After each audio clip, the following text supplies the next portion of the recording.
দেখো বন্ধুরা, আজকে আমি বানাবো পেঁয়াজ খসলা।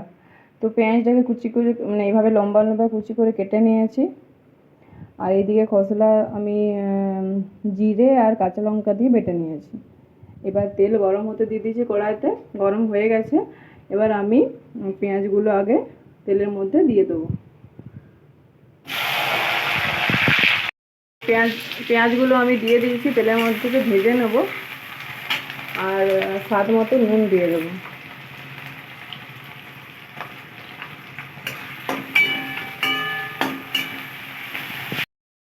আর একটু সামান্য হলুদ দিয়ে দেবো।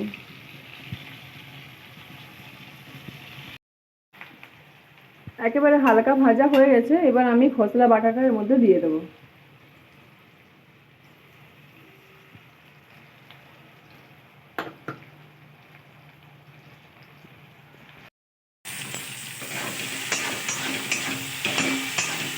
এবার ভালো করে আমি ভেজে নেব। ভালো করে না ভাজলে একটু কাঁচা কাঁচা লাগবে।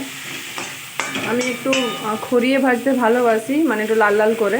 তো অনেকে কাঁচা খায়, এটা পোস্তুর মতো ভালো লাগে, কিন্তু তোমরা খেতে পারো পোস্তুর মতো করে। এই দেখো বন্ধুরা, খসলা ভাজা রেডি। আর আমি ভাত নিয়ে বসে গেছি। খসলা ভাজা আর ভাত, গরম গরম খসলা ভাজা ভাত খেতে দারুণ লাগে কিন্তু। তোমরা কিন্তু এইভাবে একবার ট্রাই করো আর জানাবে কমেন্ট করে কেমন হয়েছে টেস্ট। কেমন? Thank you.